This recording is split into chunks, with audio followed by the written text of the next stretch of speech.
바울이 이같이 변명하며 베스도가 크게 소리내어 이르되 바울아 내가 미쳤도다. 내 많은 학문이 너를 미치게 한다 하니 바울이 이르되 베스도 각하여 내가 미친 것이 아니요 참되고 온전한 말을 하나이다. 왕께서는 이 일을 아시기로 내가 왕께 담대히 말하노니 이 일에 하나라도 아시지 못함이 없는 줄 믿나이다. 이 일은 한쪽 구석에서 행한 것이 아니니이다. 아그리빠 왕이여 손자를 믿으시나이까? 믿으시는 줄을 아나이다. 아그리빠가 바울에게 이르되 내가 적은 말로 나를 권하여 그리스도인이 되게 하려 하는도다. 바울이 이르되 말이 적으나 많으나 당신뿐만 아니라 오늘 내 말을 듣는 모든 사람도 다 이렇게 결박한 것 외에는 나와 같이 되기를 하나님께 원하나이다 하니라. 아멘. 우리 서로 인사합시다. 참 잘 오셨습니다. 은혜 받고 가세요. 오늘 말씀의 제목이 긍지를 가져야 합니다 라고 하는 그런 말씀의 제목입니다. 우리가 자기 삶에 대한 자랑스러운 마음가짐을 이런 단어로 표현합니다. 긍지라고 표현을 합니다. 다른 말로는 자부심이라는 말로도 설명을 할 수가 있습니다. 그런 성도로서 자기 삶에 대한 자부심을 갖는다는 것은 성도답게 살 수 있는 그런 힘이 되는 것이 바로 이 자부심입니다. 그래서 내가 성도가 되었다고 하는 거, 이 자부심을 갖는 거 매우 중요합니다. 내가 그리스도인이다 라고 하는 이 자부심을 갖는 것부터 우리 신앙이 출발되어질 때 신앙생활하는 것이, 믿음 생활하는 것이 기쁘고 행복할 수 있습니다. 이 자부심을 갖는 거 매우 중요합니다. 그런 좋은 예가 있는데 초대교회 성도들은 많은 박해를 받았습니다. 핍박을 받았습니다. 그래서 예수 믿는다는 그 자체가 매우 부담스러울 수 있음에도 불구하고 참 열심히 최선을 다해서 목숨을 걸고 그들이 믿음 생활을 했습니다. 그럼 왜 그들이 그렇게 그 일을 감당해낼 수 있었을까요? 그것은 바로 믿는다고 하는 것이 얼마나 자부심이었나, 자기 삶의 긍지였나라는 것을 알기 때문에 그와 같이 박해와 핍박 가운데서도 신앙생활을 감당했다는 것을 알 수 있습니다. 이처럼 초대교회 성도들이 예수를 믿고 사는 것에 대한 이 자부심을 가졌다는 것은 성경 곳곳에서 우리가 찾아볼 수가 있습니다. 그래서 정말 예수 믿는 것 자체가 기쁨이요 행복이었다는 것을 그의 삶을 통해서 잘 보여줍니다. 사도행전 2장에 보면 그래서 초대교회 성도들은 성령이 충만했고 또 더불어서 이렇게 성경을 기록합니다. 사람들에게 칭찬을 받았다라고 말씀을 합니다. 그래서 많은 사람들이 더 그리스도께로 돌아왔다라고 말씀을 합니다. 그리고 아시아는 물론 유럽에까지 복음이 증거돼서 심지어는 로마가 이제 복음화됐던 이유가 바로 신앙인들의 그런 긍지 때문에 복음이 로마를 정복할 수 있었던 것을 보게 되어집니다. 로마 장수들은 굉장히 프라이드가 강했던 사람입니다. 그래서 이스라엘 민족이 믿는 예수에 대해서 그들은 받아들이려 하지 않았습니다. 그런데 그들이 자신이 그렇게 우습게 여기는 사람들, 그 사람들이 예수 믿는 모습을 보고 감동을 받아서 장수들이 예수를 믿게 되어졌던 것을 우리는 역사적인 사실을 통해서 우리가 볼 수가 있습니다. 그래서 그렇게 자기 로마의 장수라는 그런 자부심을 가지고 있던 사람들이 이제 그들이 핍박했던 그 예수 믿는 사람들을 오히려 그들을 보고 예수를 믿게 되었음을 우리는 보게 됩니다. 이처럼 성도가 성도다워지면 성도로서 자부심을 가지고 살아갈 때 이런 역사가 일어나는 것들을 보게 되어집니다. 그럼 오늘 이 시간 우리 교회 성도님들도 이 부평 성산교회 성도라고 하는 그 자부심을 가지고 긍지를 가지고 신앙생활할 수 있기를 주님의 이름을 간절히 축원합니다. 한국교회 초대교회 성도들을 보면 그들은 믿는 것에 대해서 대단한 자부심을 가지고 살았습니다. 그래서 그들은 자신들이 그리스도인이 된 것에 대해서 매우 자랑스럽게 여겼습니다. 그래서 일제강점기 때도 그들은 일본인들의 모진 핍박과 박해에도 불구하고 신앙을 지켜냈던 것을 보게 되어집니다. 심지어 예수님을 믿는다는 이유 하나만으로 감옥에도 갇혔습니다. 그리고 죽임을 당하기도 했거든요. 목사님들 가운데에서는 이제 모판을 걸어가는 못을 이제 박아놓고 그 일을 걸어가게 했음에도 불구하고 예수 믿는다는 것 때문에 그런 박해를 받았음에도 불구하고 기꺼이 순교적 각오를 가지고 그 길을 걸어갔습니다. 근데 그걸 그 모판을 걸어가지 않아도 되는 그런 방법이 있었습니다. 그 방법이 뭐냐면 믿음을 포기하면 그 모판을 걷지 않아도 됐거든요. 근데 믿음을 포기할 수 없는 거예요. 이처럼 믿음을 지키기 위해서 그들은 생명을 내걸었던 것을 보게 되어집니다. 왜 그렇겠습니까? 믿음에 대한, 신앙에 대한, 성도라고 하는 그런 자부심을 가지고 살았기 때문에 그 고난쯤은 아무것도 아니었다는 거예요. 죽음도 불사할 수 있는 그런 신앙을 가졌던 것을 보게 됩니다. 이처럼 그들은 신앙에 대해서, 믿음에 대해서 그리스도인이 되었다고 하는 거, 그런 자부심을 가지고 살아갔던 것을 보게 됩니다. 제가 대학 강단에서 학생들을 가르칠 때가 있었는데 그 학생들 가운데 많은 학생들이 학교에 대한 불만을 가지고 이야기하는 학생들이 있었어요. 그런 학생들에게 제가 이런 말을 했던 기억이 납니다. 내가 다니는 학교가 이 세상에서 가장 좋은 학교다라는 생각을 가지고 학교 생활을 해라. 제가 그렇게 얘기했던 적이 있습니다. 제가 학생들에게 이런 얘기를 한 이유가 있습니다. 어떤 마음의 자세를 가지고 이제 사는 것이 중요한가 하는 것을 깨우쳐주고 싶어서 그런 얘기를 한 겁니다. 이 어떤 사람은 그래서 이제 자기 자신이 속한 공동체에 대해서 자부심을 가지고 사는 사람들이 있어요. 그럼 훨씬 행복하거든요. 그러니까 내가 다니는 대학교가 제일 좋은 학교다라는 생각을 가지고 대학생활을 하면 즐겁거든요. 불행하지 않아요. 어떤 학생들이 불행합니까? 내가 다니는 학교가 좋지 않다고 생각하면 그때부터 불행이 시작되는 거예요. 그 수업을 듣는 태도들도 다르거든요. 그래서 내가 정말 다니는 학교가 좋은 학교다라는 생각을 가지고 다니는 학생들은 정말 열심히 공부를 합니다. 또 제가 학교 강의하면서 신학대학교 대학이지만 일반 학부도 있잖아요. 예수 믿지 않는 학생들도 있거든요. 근데 어떤 학생이 저한테 와서 이 얘기를 하더라고요. 자기는 이 성결대학교 온 게 너무 감사하다고. 그래서 왜 그러냐 그랬더니 이 학생이 성결대학교 들어오기 전까지는 예수님을 믿지 않았다는 거예요. 신앙생활을 전혀 하지 않았다는 거예요.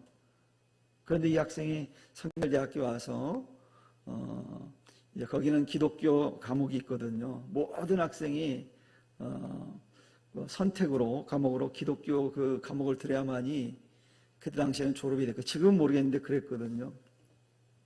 그 수업을 듣다가 예수님을 만나게 된 거예요. 예수님 믿게 된 거예요. 그 학생이 얼마나 열심히 사는지 몰라요. 그래서 열심히 아르바이트도 하고 또 열심히 또 기도 생활도 하고 들어보니까 학교에서 그 당시에 목요일마다 철야 기도를 했는데 이 학생이 목요일마다 그 철야 집회에 가서 은혜를 받는 거예요. 그리고 금요일 날 수업을 듣는 거예요. 첫 시간. 목요일 밤새 기도하고 철야하고 목요일 날 첫 시간이 9시인데 9시 와서 수업을 듣는 거예요. 근데 졸지도 않아요. 그러면 그 학생이 그런 얘기를 하는 거예요. 나는 자기는 너무 감사하다고. 그래서 제가 깨달았어요. 야, 맞다. 어떤 마음을 가지고 사는가에 따라서 인생은 달라질 수 있구나. 그래서 이 학생은 그래서 성결대학교가 최고 좋은 학교라고 생각하는 거예요. 그런 이 학생은 학교 생활 얼마나 즐거웠겠습니까? 그 학생을 보면 그 얼굴에 즐거움이 배어 있어요. 기쁨이 있어요. 반면 어떤 학생들은 그런 학생들이 있거든. 늘 불만을 터뜨리는 학생이 있거든요. 그 얼마나 불행하겠어요. 학교 오는 것이 지옥이었을 거예요. 그래서 수업 듣는 학생들 가운데도 보면 저 뒤에서 90분 동안 자다 가는 학생들도 있어요. 왜 자다 갈까요? 행복하지 않은 거예요. 나는 잘못 왔다는 거예요. 내가 여기 올라 실력이 아닌데 그럼 좀 더 열심히 공부하지. 올 실력이 아니면. 들어왔으면 열심히 감사해야죠. 이런 것처럼 어떤 사람들은 그런 사람들이 있거든요. 자기가 속한 공동체에 대해서 늘 불만을 가지고 사는 사람들이 있어요. 자부심을 가지고 사는 사람도 있지만 불만을 가지고 사는 사람들이 있거든요. 그럼 여러분 누가 더 행복한 사람이겠습니까? 불만을 가지고 사는 사람은 행복하지 않아요. 왜요? 보는 것마다 불평거리가 생기거든요. 그게 커지거든요. 점점 늘어나거든요. 한 가지, 두 가지, 세 가지 계속 늘어나거든요. 그러니 행복할 수가 없죠. 반면에 자부심을 가지고 사는 사람은 어떨까요? 긍지를 가지고 사는 사람들은 어떨까요? 늘 행복하죠. 그러니 여러분, 진짜 바른 삶을 사는 사람, 행복한 삶을 사는 사람은 긍지와 자부심을 가지고 사는 사람이에요. 그러니 여러분 삶에서 행복과 기쁨을 얻는 방법은 우리가 그런 얘기해도 마음 먹기에 달려있다고 그러잖아요. 마음을 어떻게 먹냐가 중요한 거예요. 제가 신학대학을 다닐 때 이 일이 생각나는데 같이 공부하는 친구 중에 만나기만 하면 학교에 대한 불만을 얘기하는 친구가 있었어요. 근데 학교만 오면 하여튼 학교 있는 동안 내내 불만을 얘기하는 거예요. 불만. 물론 이 친구 얘기를 들어보면 그 친구의 말이 맞기도 해요. 뭐 틀리지 않았어요. 사실인 것도 많아요. 그런데 그 얘기를 들어보면 특별히 그것이 내가 공부하는데 문제가 될 만한 것은 절대 아니에요. 그런데 이처럼 학교에 대한 불만을 늘 말하는 친구를 향해서 제 옆에 있던 친구가 그 친구를 향해서 이렇게 얘기하더라고요. 야, 그렇게 불만이 있으면 다른 학교 가. 그러더라고요. 그러면서 하는 말이 나는 이 학교에 다닐 수 있게 된 것이 너무 감사한지 몰라. 나는 내가 다니는 우리 학교가 세상에서 가장 좋은 학교라고 생각해. 라고 말하는 거예요. 누가 더 행복할까요? 이 세상에서 내가 다니는 학교가 가장 좋은 학교라고 생각하는 친구가 훨씬 행복지수가 높아요. 이왕 들었으니 내가 다니는 학교가 가장 좋은 학교죠. 이게 자부심이거든요. 성도들도 그래서 이런 생각을 해야 돼요. 내가 다니고 있는 교회가 이 지구상에서 가장 좋은 교회라고 생각할 때 행복하지. 하나씩 나쁘다 생각하면 점점 나빠지는 거예요.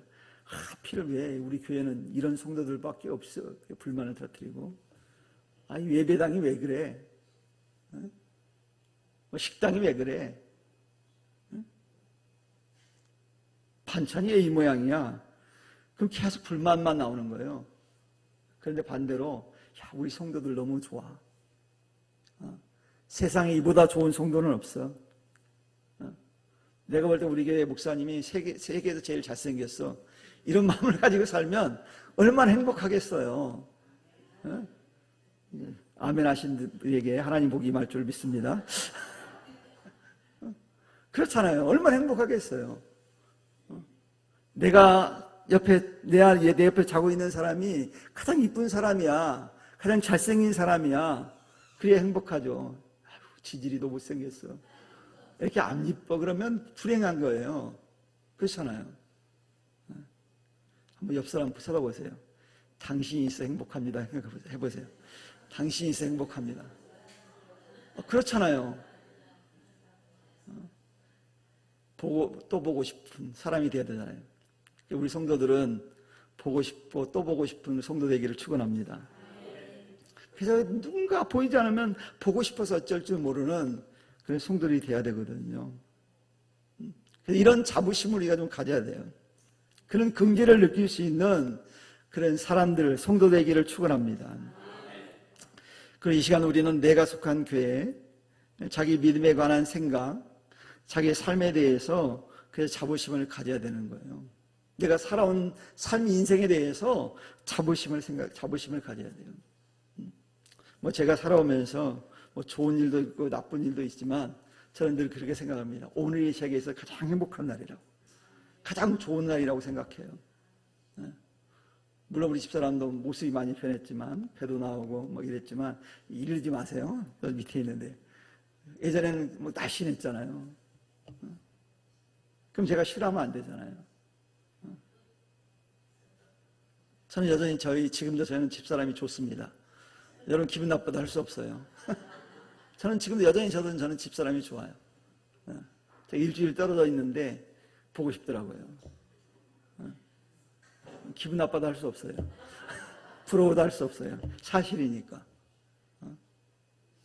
여기 아들도 있지만 예전에 제가 우리 자식을 내가 아들들 되게 좋아했는데 쟤들이 크고 난 다음부터는 싫어지기 시작해가지고 별로 안 좋아해요. 잘 부모 말을 잘 안 듣거든요. 좀 크면. 왜냐면 자꾸 그 생각이 들어요. 야, 그래도 아내밖에 없다. 점점 그 마음이 드니까.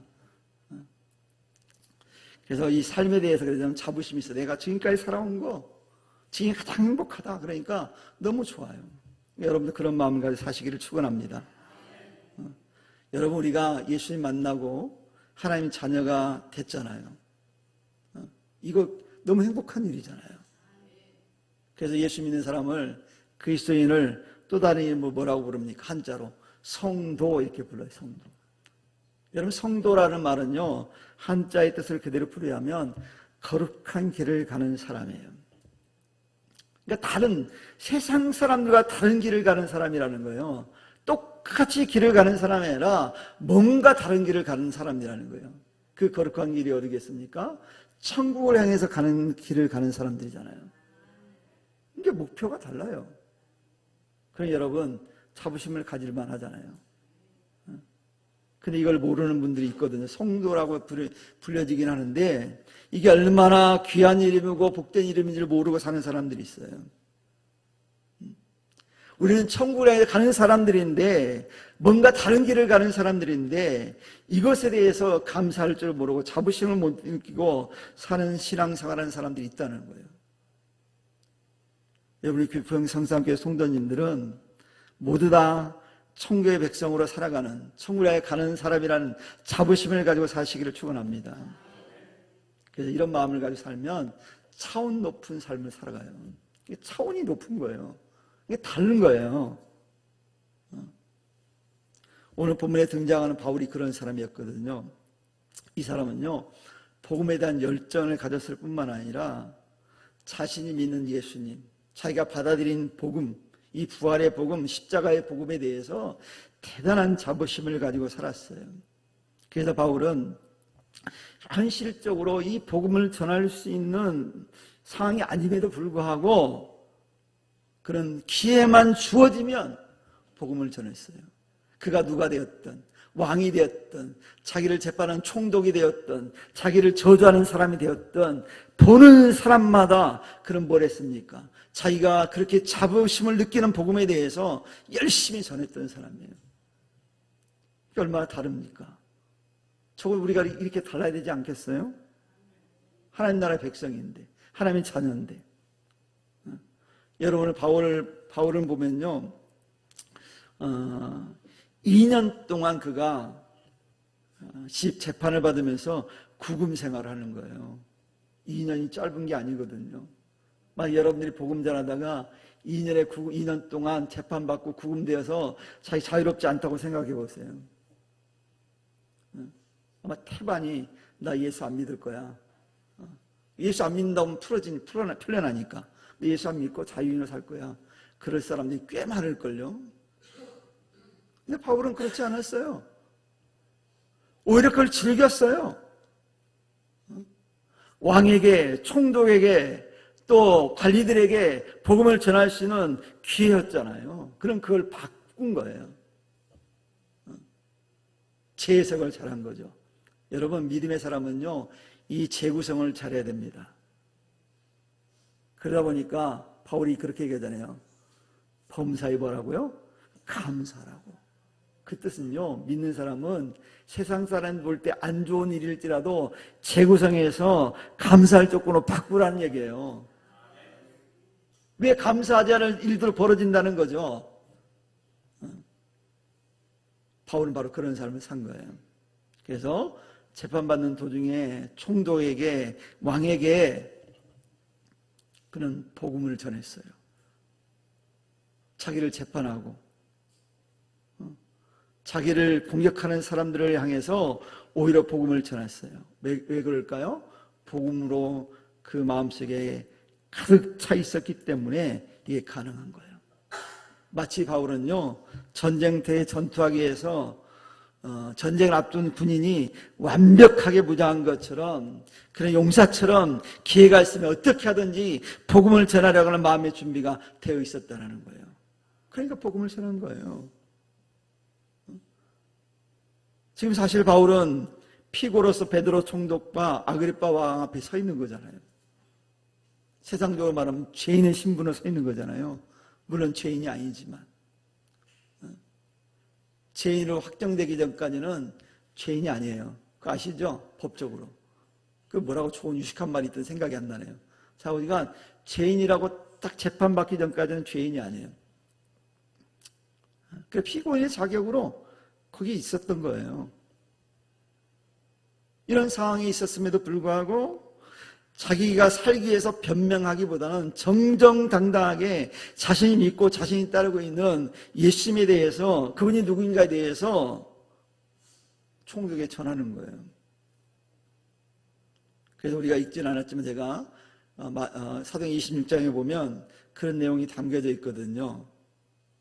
자기 예수 믿기 전에 어떤 사람이 있는지 그걸 얘기하고 있어요. 그 예수님 만나기 전에는요, 지금 자기를 고소한 유대인들보다 더 훨씬 더 강력하게 충실하게 율법을 믿는 사람이었거든요. 그 율법의 목숨도 바칠 만큼 헌신적인 사람이 바울이었거든요. 근데 그가 예수님 만나고 나서 달라졌잖아요. 20장에 설명하고 있듯이 그가 예수 믿는 사람들을 잡아 가두기 위해서 다메섹으로 가던 도중에 예수님 만났어요. 그 예수님 만나고 나서 완전히 삶이 180도 변한 거예요. 그리고 그가 7년 동안 준비하면서 자신의 사명이 복음을 전하는 일이라는 것을 깨달았거든요. 그 얘기를 이 총독과 왕에게 얘기해 주는 거예요. 그래서 자기 사명은 뭐냐? 예수 그리스도가 우리의 구원자라는 사실을 전하는 일꾼이라는 것을 그가 밝혀요. 자기는 다른 얘기한 적이 없어요. 없다는 거죠. 예수님밖에 얘기한 적이 없다는 거예요. 그런 자기를 유대인들이 죽이려고 혈안이 되어 있다는 것에 대해서도 이야기를 해주는 거예요. 그래서 바울은 이렇게 자기가 피고의 신분으로 구금되는 상황임에도 불구하고 하나님께서 자신에게 원하는 게 있다는 거예요. 그게 뭐예요? 복음 전하기를 원한다는 거예요. 그래서 지금까지 그가 복음을 전하고 있고, 이 복음을 전하는 과정 가운데 하나님이 자기를 도우시고 있고, 지금도 자기 삶 속에 살아계셔서 역사하고 있다고 그들에게 전하는 거예요. 놀랍지 않습니까? 이게 무엇이 그를 그렇게 가능하게 했어요? 예수님에 대한 자부심, 그리스도인이라고 하는 자부심, 하나님 부르심에 대한 자부심을 가지고 있었기 때문에 그게 가능했어요. 그래서 바울은 늘 오직 예수님이었어요. 그래서 오늘도 바울은 예수님 십자가의 죽음과 부활, 승천, 재림에 관해서도 그들에게 전해주는 거예요. 그 얘기를 들은 총독 베스도가 매우 놀라워합니다. 그가 놀란 이유가 물론 인간적인 면도 있어요. 일반적으로 재판석에 나온 피고라면 자기가 무죄라는 사실을 입증하기 위해서 변명하는 데 급급할 텐데 바울은 달랐거든요. 변명이 목적이 아닌 거예요. 바울에게서 사느냐 죽느냐 문제는 첫 번째가 아닌 거예요. 두 번째 문제인 거예요. 그냥. 그래서 늘 자기가 하던 대로 예수님을 전하는 게 첫 번째인 거예요. 우선순위가 복음 전하는 거예요. 여러분, 죽음 앞에서 이처럼 담대하게 복음을 전한다고 하는 것은 믿음에 대한 확신이 없이는 불가능해요. 자기가 믿는 예수님에 대한 확신이 없으면 불가능해요. 일제 강점기에도 확신이 없는 사람들은 다 떠나갔어요. 나 안 믿겠다고. 왜 이렇게 고생하면서 믿냐고. 떠나갔거든요. 근데 예수님을 진짜 만난 사람들은 끝까지 신앙을 절개를 지킨 거예요. 오늘 우리는 이런 바울의 모습을 보면서 우리 자신을 한번 점검해 봤으면 좋겠어요. 나는 과연 나에게 바울 같은 죽음의 위기가 닥쳐온다면 바울처럼 그것에 대한 확신을 가지고 예수님을 담대하게 전할 수 있을 것인가 한번 나의 자신을 물어봐야 돼요. 아니라면 더 깊이 우리가 기도해야 되겠죠. 달라져야 되겠죠. 그래서 바울의 말을 듣고 난 다음에 베스도가 바울을 향해서 이렇게 갑니다. 너 내 많은 학문이 너를 미치겠다라고 그랬어요. 네가 그 많은 학문을 인해서 예수에 대해서 많이 안 것을 통해서 그것이 너를 미치겠다라고 얘기했어요. 이런 베스도의 반응을 듣고요, 바울이 뭐라고 얘기하는지 아십니까? 이렇게 얘기해요. 내가 미친 것이 아니요 참되고 정신 차린 말을 한다. 내가 미친 것이 아니라 참되고 정신 차린 말을 한다라고 얘기해요. 이처럼 바울은 세상의 권력 앞에서 자신을 재판하고 있는 재판가들 앞에서도 담대하게 복음에 대한 확신을 가지고 전하고 있어요. 바울이 이렇게 할 수 있는 원천이 어디에서 나오는 것일까요? 힘의 원천이 어디일까요? 복음에 대한 긍지와 자부심을 가지고 있었기 때문에 가능한 거예요. 바울은 예수님 만나고 나서 예수님은 정말 살아계신 하나님이시고 우리를 구원하실 수 있는 유일한 분이라는 것을 그는 깨달았거든요. 그 확신을 갖고 난 다음부터는 바뀌지가 않은 거예요. 그 마음은 사실이니까. 그래서 이런 자부심을 가졌기 때문에 어떤 상황 가운데 일지라도 복음을 전하는 일을 멈추지 않았어요. 이런 것처럼 오늘 우리들도 이제 복음에 대한 자부심을 가지면 담대하게 복음을 전할 수 있어요. 이런 성도가 되기를 축원합니다. 그리고 오늘 바울은 29절에서 이렇게 말씀합니다. 바울이 이르되 말이 적으나 많으나 당신뿐 아니라 오늘 내 말을 듣는 모든 사람도 다 이렇게 결박된 것 외에는 나와 같이 되기를 원하나이다 그랬어요. 여러분, 재수가 오히려 자유로운 사람들을 향해서 당신들 나와 같이 되기를 원합니다. 그 얘기예요. 그 얘기 뭐냐면 내가 만난 예수님 당신들도 만났으면 좋겠습니다 라는 얘기예요. 감옥에 갇히는 한이 있어도 예수를 만나는 것보다 귀한 것은 없습니다 라고 얘기하는 거예요. 여러분, 사도 바울은 고린도교회 성도들에게 편지하면서 두 번째 편지를 쓰면서 이런 얘기를 했어요. 우리가 만일 미쳤어도 하나님을 위한 것이요 이렇게 했거든요. 그러니까 바울은 하나님께 제대로 미쳤다는 거예요. 지금 이 얘기를 지금 총독 앞에서 하고 있는 거예요. 바울이. 내가 하나님 만난 예수님, 내가 예수님께 미쳐 있는 것처럼 당신도 그런 사람들이 되겠으면 좋겠습니다 라고 얘기를 하는 거예요. 여러분, 세상 부귀 영화도 다 버리고 따라갈 만큼 대단한 분이 바로 예수님이라는 것을 바울이 얘기하고 있는 거예요. 내 생명과도 바꾸시는 분이 예수님이라고 얘기하고 있는 거예요. 그러니 이건 잘 미친 거라고 얘기하는 거예요. 여러분 예수 믿는 거 잘 미친 거예요. 감사하기를 축원합니다. 이게 복이 있는 거잖아요. 오늘 많은 사람들이요, 잘못된 것에, 즉 엉뚱한 것에 미쳐서 사는 경우가 많아요. 마약에 미치고 도박에 미치고 세상 향락에 미치고, 그래서 가족을 버려요. 그것 때문에.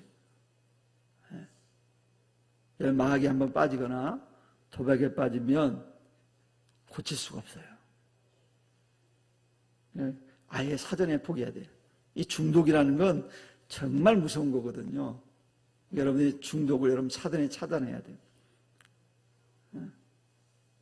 그래서 이 다른 것에 잘못된 게 중독되면요, 결국 목숨을 버리거든요. 얼마나 중요한 생명인데 함부로 다루거든요. 그래서 자신의 인생을 망치는 사람들이 너무나 많아요. 그러기 위해서 예수님께 미친다고 하는 것은 정말 잘 미친 거고 바르게 미친 거예요. 그래서 주님께 바르게 미치면요, 성도로서의 올바른 삶을 살기 때문에 다른 사람들에게 피해를 주지 않아요. 다른 사람에 유익을 주는 존재가 되는 거예요. 근데 여러분, 만일 내가 믿는다고 말은 하는데 사람들이 유익을 주지 않고 피해를 주고 있다면 나의 신앙을 한번 점검해 봐야 돼요. 내가 제대로 미친 게 맞나 한번 생각해 봐야 돼요. 그래서 이 땅에서 주님께 제대로 미친 사람은 삶이 아름답거든요. 달라요. 아까 다르다고 그랬잖아요. 제가 달라요. 거룩한 길을 가는 사람인데 다르죠. 그런데 가끔씩 주님께 미쳤다고는 하는데 올바른 신앙을 갖지 않아서 잘못 미쳐서 많은 사람들에게 피해를 주는 사람들이 있어요. 그러니 내가 믿는다고 말하면서 다른 사람에게 해가 돼서는 안 됩니다. 그래서 우리 믿음을 가진 사람은 다른 사람들에게, 영혼에게 유익을 줄 수 있어야 돼요. 오늘 여기에 읽진 않았지만 30절 이후에 보면 그들이 재판하고 난 다음에 결론을 딱 내립니다. 이 사람에게는 죄가 없다. 죄가 없으면 풀어줘야죠. 근데 안 풀어주거든요. 신기하죠. 세상은 그래요. 세상은 분명히 아니라고 말을 했는데도 불구하고 풀어주지 않아요. 왜 이런 일이 벌어지겠습니까? 딱 하나, 그거 하나예요. 내 생각과 내 어떤 사상과 다르다는 것 때문에 공격하고 무너뜨리게 하기 위해서 이와 같이 하는 거예요. 바울이 그들에게 해를 끼친 게 없어요. 오히려 그들에게 유익을 줬어요. 예수 믿으면, 복음을 받아들이면 영원한 천국 백성이 되기 때문에 복이거든요. 근데 그들을 향해서 그들은 돌을 던지고 있잖아요. 얼마나 어리석은 자들입니까? 하지만 그럼에도 불구하고 우리 하나님은 우리를 욕하고 저주하는 사람들에게도 뭐라고 말씀합니까? 복음을 전하라고 말씀해요. 바울이 그걸 보여주고 있잖아요. 자기를 향해서 고발 고소하고 돌을 던지고 재판하는 그 권력자들에게도 바울은 다른 거 하지 않았습니다. 비난하지 않았어요. 복음을 전하는 사람이었어요. 우리 성도님들도 그런 믿음의 삶을 살아가는 성도 되기를 바랍니다. 그리고 이 하나님을 바로 알고 바로 믿으면 복이 돼요. 복의 근원이 됩니다. 우리가 잘 아는데 하나님께서 아브라함을 부르시면서 너는 복이 될지라고 말씀했거든요. 개역성경에는 복의 근원이 될 것이라고 말씀했어요. 이 새로운 개정성경에는 복이 되라고 말씀하지만 개역성경에 복의 근원이 되라고 이렇게 말씀했거든요. 그건 뭐니까 복을 흘러보내는 사람이라는 거죠. 우리가 그런 사람이 돼야 돼요. 그래서 아브라함은 어떤 사람이에요? 아브라함이 가는 곳곳마다 어땠어요? 복이 임하고요. 아브라함이 가는 곳에 하나님의 평화가 깃들었잖아요. 깨어졌던 관계가 화해가 되고요. 이처럼 우리가 성도로서의 바른 삶을 살게 된다면 많은 사람들을 해치는 자가 아니라 많은 사람들을 유익하게 하는 하나님의 일꾼이 될 수 있는 거예요. 우리 성산교회 성도님이 그런 일꾼이 되었으면 좋겠어요. 왜 우리는 그리스도인이라고 그러잖아요. 그리스도인이 되었다고 하는 것은요, 멸망받을 사람이 아니라 구원받을 사람이라는 거예요. 심판받을 사람이 아니라 영생을 소유한 사람이라는 거죠. 지옥 백성이 아니라 천국 백성이라는 얘기예요. 여러분, 그리스도인이 되었다고 하는 것은 마귀의 자녀가 하나님의 자녀가 되었다고 하는 거예요. 엄청난 사건이잖아요. 그럼 오늘 이 시간에 우리는 그리스도인으로서 자부심을 좀 가졌으면 좋겠어요. 그리고 여러분 북경 성산교회 성도라고 하는 자부심도 가졌으면 좋겠어요. 그러면 그렇게 아유 뭐가 좋아요, 우리 교회는 주차장도 없는데 그러면 안 돼요. 차대기 힘들어 죽겠어요. 그 올 때마다. 그러면 더 주차장하면서 생각할 거 아니에요. 주님, 야, 예배드리기 이렇게 어려운데 이러면 내가 예배 자리에 왔어. 얼마나 감사해요. 우리 성도는 복된 성도래요. 주차하기 힘든데도 꾸역 와서 어찌든 주차를 하고 예배드리기가 얼마나 감사한 일이에요. 정 될 때 없으면 1, 2단지 되고 3단지 되세요. 괜찮아요. 주일날에. 요즘 서로 사람들은 걸어다니고 싫어해가지고 안 멀어요. 1분이면 걸어와요. 정말 그래서 우리 성도님들은 하나님이 기뻐하시는 삶을 살아낼 수 있는 우리 성도들 되시기를 주님의 이름으로 간절히 축원합니다. 기도합니다. 하나님 감사합니다.